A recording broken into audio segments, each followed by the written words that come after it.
What is up, ladies and gentlemen, boys and girls? It's your boy Goblin, and today we're coming in with a pretty fucking legendary video. Today we're talking about the time that I got invited back to my old outpatient rehab center as a motivational speaker, and I showed up high as fuck. Absolutely fucked up. So hope you guys enjoy this video. Drop a like if you do.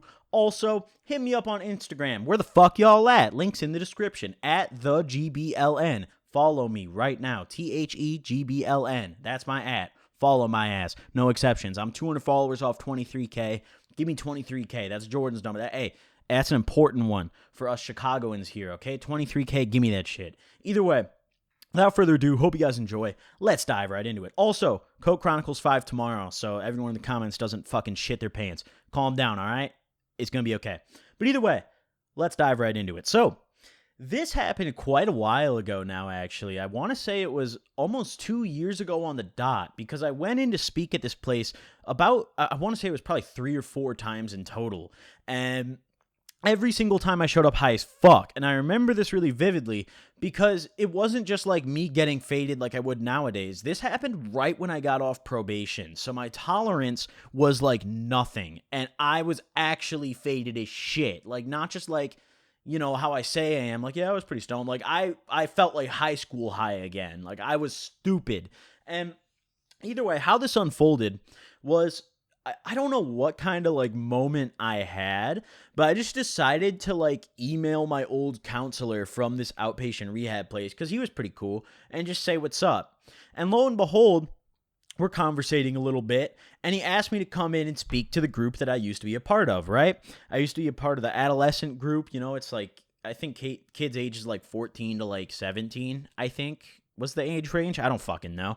Either way, I got invited to come speak back there as like one of their like examples of like a, you know, sober person coming out of their rehab center, you know? Little do they know. Little did they fucking know. And the funniest thing is that they're fully aware of what I do for a living. Like, even prior to me coming in, my counselor knew my YouTube channel and knew the content I made and decided, you know, this guy, we're going to invite him back to rehab and have him give a speech to a bunch of sober kids about being sober.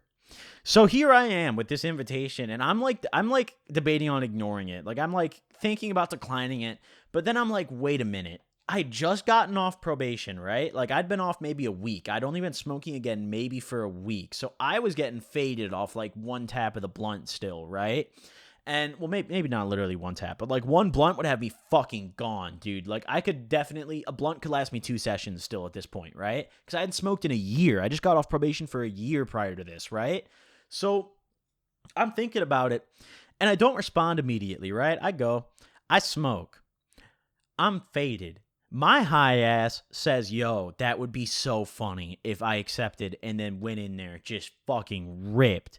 So that's exactly what I did. I responded to his email while I'm faded. I'm like, hell yeah, dude. I'm definitely down to come in. Just let me know what days work for you. I'm free whenever. I work from home, you know? Because I was still doing YouTube. Well, actually, no. At this point, I was in between jobs. Oh my God. So technically I was doing YouTube full time, but this is before I started working at the car dealership, but after I was working at that bathtub selling company. For those of you guys who haven't been around my channel for a while, this is all news to you, but for the OGs, y'all remember this phase of my life. Y'all remember me selling bathtubs and shit. That was the hustle. But either way, so I'm replying to his email and I'm like, yeah, dude, I'm down. Just let me know. I'll come in whenever.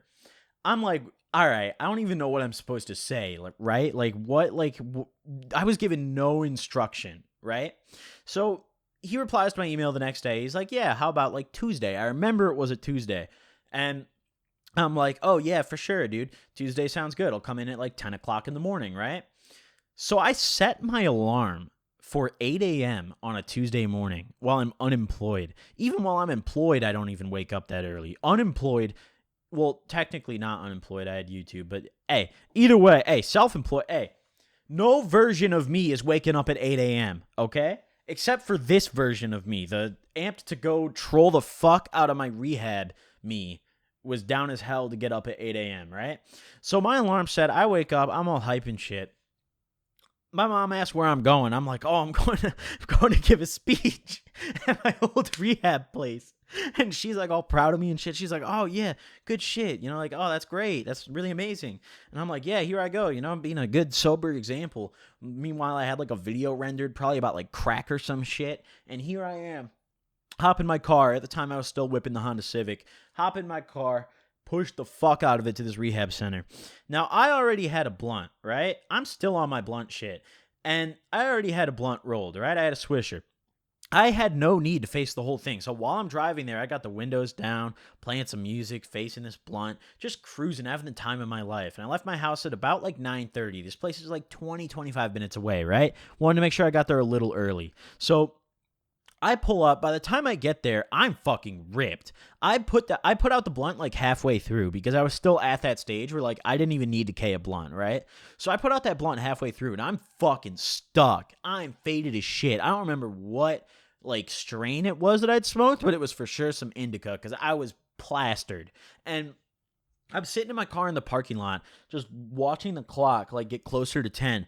And I'm so stoned and I don't want to get up. I'm like, yo, I don't want to go give this motivational speech to these children. But at the same time, this is like I'm sitting in the car, like laughing at myself in advance. Like I'm like, yo, this is going to go down in the books because I'm fully expecting them to just immediately know I'm faded and just kick me the fuck out. Right. Like I'm expecting like I'm going to go in and they're just going to see my eyes and be like, yeah, bro, just turn around. Right. I walk in this bitch right after smoking a blunt. Nobody said anything about how I smelled. Like, I just smoked a blunt in the car, so I figure there's no way these fuckers at the rehab center did not smell the dope, right? Nobody said shit about how I smelled. The people at the front desk remembered me for some reason by name. I didn't remember any of these people except for my counselor. I'm like, they're like, oh, Nick. I'm like, what? What? Like, how the fuck do you know my name still? Like, I don't know yours. I never knew yours. How do you know my name? But either way, I walk past the front desk people. They have me sit down. They're like, oh, we're going to call him Josh, my counselor. They're like, oh, Josh will be out to come get you in a minute, right? So I'm sitting in the lobby area waiting for him to come get me, bring me into the group room so I could give my speech. He comes and gets me, shakes my hand, pulls me into his office for a couple minutes before I go in to give the speech. I figure, here's where he tells me I smell like dope and it's time to go home. Nope, not at all. Just ask me how life's been, ask me what I'm up to, and just kind of explains the premise. And the premise is very loose. All I'm given is a time frame. Literally all I'm given is a time frame and just told to talk. And I'm sitting here like, damn, I make commentaries for a living kinda. So like I could probably like just spit some horse shit. But like I'm so faded and this is going to go so bad. So finally he takes me into the group room, right?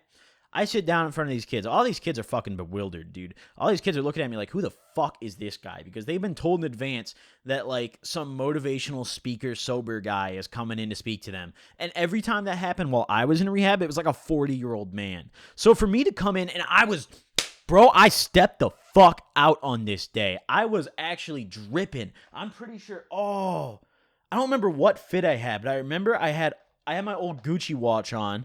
I had like a really nice polo on. This is when True Religion was still cool. I had some Trues on. I had a nice belt. I don't remember if it was, I think it was my Gucci belt. I had like a really decent Gucci belt. I think it was my Gucci belt. And it had like a tiger like pattern, like a floral thing on it. It was cool. Either way, I rocked that belt. And then I rocked like my old school like Concord 2s, right? Like I had the fit, dude. I was flexing in this bitch. And I walk in looking like the plug and all these kids are like, yo, what the fuck? And my eyes are low as hell. Like I already know they know immediately. Everyone in the room knows I'm just high as fuck. And I just sit down and look at this group of kids and I just smile and I'm like, yo, this is like my videos, but IRL. Like this is like what I picture talking to you guys is like, but in real life. And once I sat down and actually started talking, it became much easier, Like I literally pictured it like a video, like I was just making a video. So I just started spitting shit about my life. Like I'm just like, yeah, fucking smoked a lot of dope. Drug of choice was acid, but I did pretty much anything. Just started telling them a lot about my life story and shit. And my counselor's sitting beside me listening, and, there's just this whole group of kids in the room, and I'm like running out of shit to say really quickly because my brain is just lagging. My brain's fucking lagging. Like, I'm so fried that after I got past the point of announcing my drugs of choice and like explaining my background, I just had nothing to say. So then the first thing that came to mind was my YouTube channel.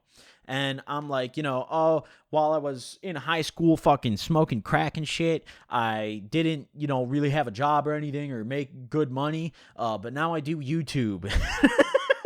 and my counselor knows my fucking YouTube channel, right? And the weird thing is, like, I don't know if he actually knew me, but one of the kids in there, like, acted like he knew who he was like, oh, like, you're that YouTube guy? And I'm like, yeah, like, I guess. And he's like, oh, I think I've heard of you. And I'm like, dude, like, he didn't even say my name. Like, he didn't even say God. He's just like, oh, you're that YouTube guy around here. Like, maybe, dude. I don't fucking know. There's probably a lot of YouTube guys around here. But either way, I'm just like, yeah, man. Hey, that's me, YouTube guy. But either way, so I'm telling my life story and shit. And, as I'm explaining my YouTube channel, they're asking, like, what the channel is, right?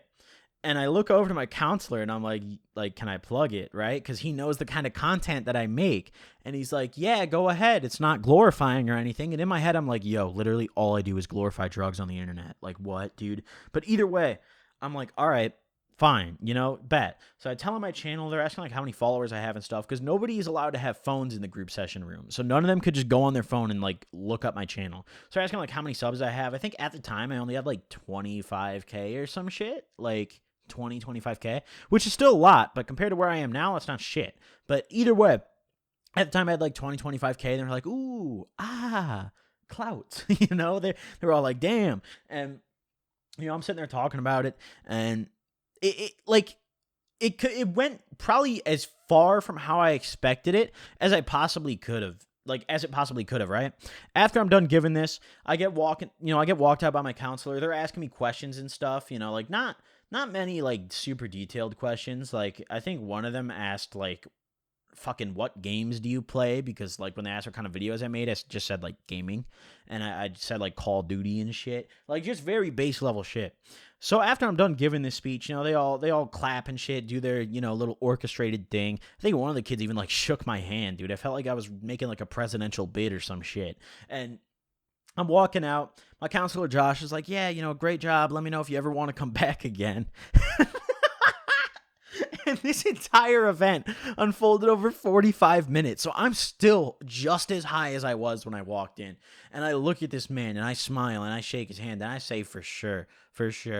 And I went in 2 or 3 more times after this. I don't remember exactly how many times. All the way up until January. And every single time I went in, I was just fucking ripped. And they never said anything. Never. It really it flipped my perspective on the rehab thing as a whole, to know that I was able to walk in that bitch fresh off a blunt, faded as shit, and nobody could tell me I was high. That really flipped my perspective on rehab a little bit. But either way, hope you guys enjoyed this video. Get ready for Coke Chronicles 5. It's dropping tomorrow. Thank you guys for watching. I'll see you guys next time. Peace.